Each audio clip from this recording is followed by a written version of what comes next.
Alright, how's it going, party people? So, the topic for today are problem solving with some simple if statements. Specifically, some things to note for this video. We will be using ARMv8 instruction set architecture, also known as ARCH64. The environment we'll be coding in is Linux with an Amazon EC2 instance.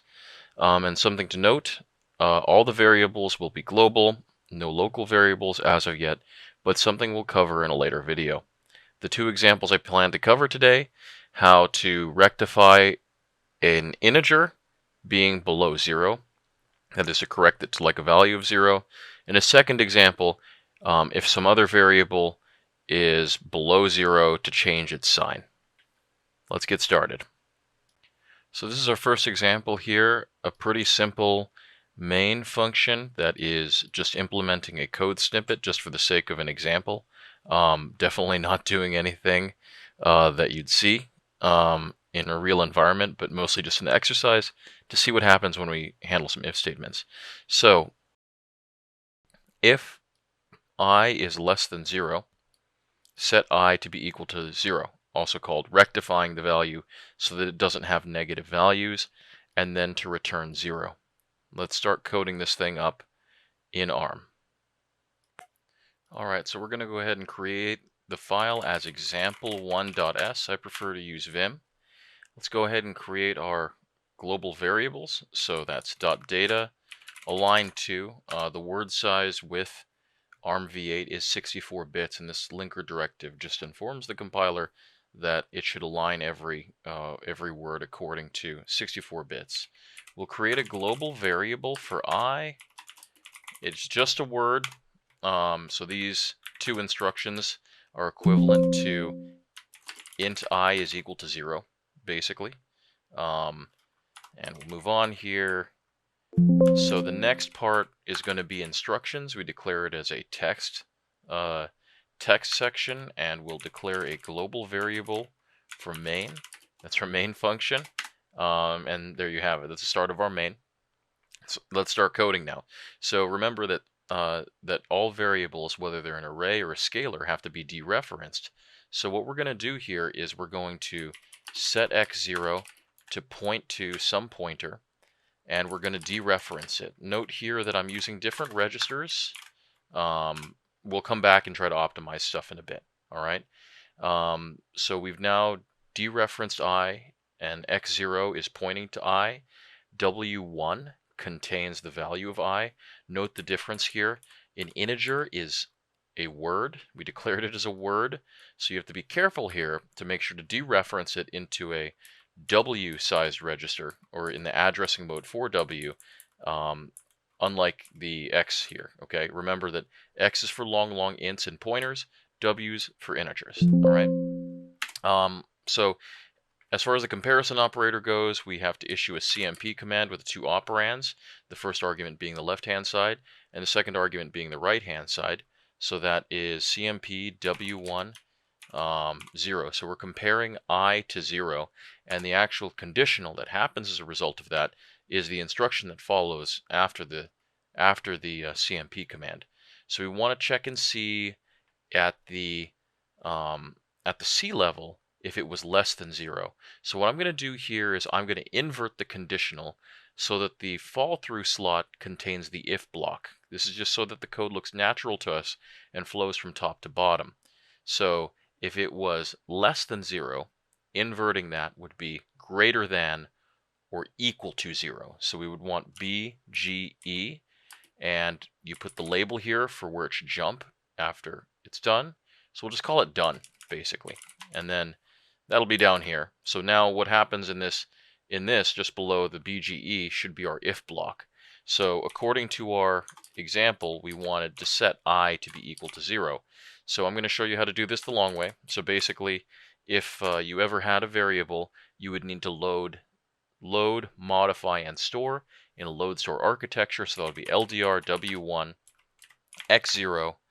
We're going to set a register to be a value of 0, and then we're going to store that value back into X0. All right. So that's it right there. So this code here gets the value of I. this code here is our if conditional, and this code here is our I equal to 0. And now what we're going to do is return, we want to return 0, so that is setting 0 into our 0 register. The 0 register is the return register, and then returning. All right. So a couple of thoughts here about ways that we can improve this. I want to point out here that we've dereferenced W1 up here, or we've dereferenced I into W1. And if you end up down here, I technically is still in W1. So actually, you don't even need this command. GCC would absolutely do that. It would absolutely dereference a variable after you had already gotten it. So we just don't need to do that, basically. You know, we're doing this by hand. We can optimize stuff. Another solution here to improve the code, I'm placing a value of 0 into a scratch register. There's actually a register called the reference 0 register that will be a value of 0. So technically, you don't even need this line to set. You don't need a value, a register to be set to a literal value if it's 0, basically. If you type ZR, that's the 0 register, and this guy will always act as a value of 0 in any source operation. You have to put proper addressing on it to indicate the number of zeros that you want. So if I put W here, that means 32 zeros, right? Because our integer is 32 bits. All right, so let's look at the code here. So nothing changed up here. Get I. This is your conditional. What changed was the inner part where we were setting the pointer, or I'm sorry, the value at the pointer x0, which we know to be I, to be 0, and then returning. Let's go ahead and compile this thing. Let me quit out here, and everybody cross your fingers. All right, cool. That looks like that works. Let's go ahead and boot this thing up in GDB to see what the value of I would be. Actually, what I'm going to do here is I'm going to go into the code before we even do this. I'm going to set it to be, let's say, -32, for example, which we know to be negative. So if this code works, it should set I to be 0 just before it attempts to quit. So note that our label that we're going to stop at is done. All right. All right. Let's go ahead and bring this thing up in GDB to verify the values. So that's GDB a.out. So I just left it the default name, which is a.out. Let's go ahead and run this thing. So just as it starts here, we have declared a variable I as a global variable with an initial value. Let's check that value. So that's print dereference an integer pointer, and that integer pointer is the address of I. -32. So that's consistent with what we initialize our global variable to be. Let's set our breakpoint to done. So it says the breakpoint is at whatever. Let's go ahead and run this thing. It will keep running up to the breakpoint, which should be just before the return 0. Let's double check that value of I. It is 0. All right, so that works. Our code has set I to be a value of 0. All right, let's move on to the next example now. All right, so with this new example, it's slightly different. It involves like an inequality instead of just an equality, like a comparison sort of thing. So it's the same thing, except if I is less than 0, invert the sign so that it becomes positive, and then return 0. No change there. All right, let's go ahead and bring out our Vim editor. I'm going to call this thing example2. Let's go ahead and clear this. Example2. All right, so similarly to our previous example, we're going to start out with a data section. We're going to align it according to double words, which is the according to the calling convention.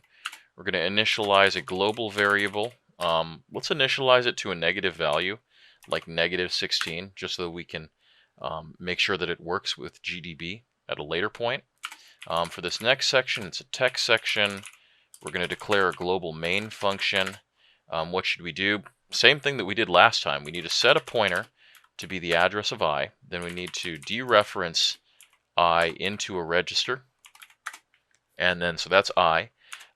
We need to compare it against 0 still.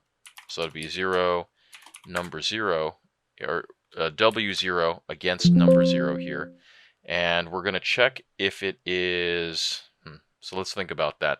So it says in the code here, so it says in the code here that if I is less than 0, we should do something. If we want to invert that, that would mean that we want to skip this conditional if I is greater than or equal to 0, and that's what we need to implement. So let's go back to our code now. So that was a BGE for W1 and 0. And then we'll have it to jump to done if we're done. So remember that the code we need for that is to move a value of 0 into the return register and then return. So the idea here is that if you need to flip the sign, you could probably multiply it by -1. That's one way to do it. Alternatively, what we could do is set up an expression where I is being assigned 0 minus I, and that should also flip the sign. Let's just go with the latter one. So we're going to subtract. We're going to assign W1 a value of 0 using reference 0, W1. So you read this as 0 minus W1. W1, by the way, if you're following that line of thinking from the previous video, we had already dereferenced the value of I into W1 and have not modified it. So by the time you reach this instruction, it should still be I. So this is 0 minus I being assigned into the scratch register W1. And then to issue some permanent change here, remember to put the value back onto the variable with a store operation. So that's W1, right? Because that's what we're using for the scratch register. And we'll put that value back into the pointer for I that we had set to be up here. All right? All right, let's go ahead and compile this thing. Everybody cross your fingers. Example2.s. Compiles, no errors, perfect. All right, I'll leave it up to you to use GDB to verify that the value had changed from negative to positive sign. Have a great day, everybody.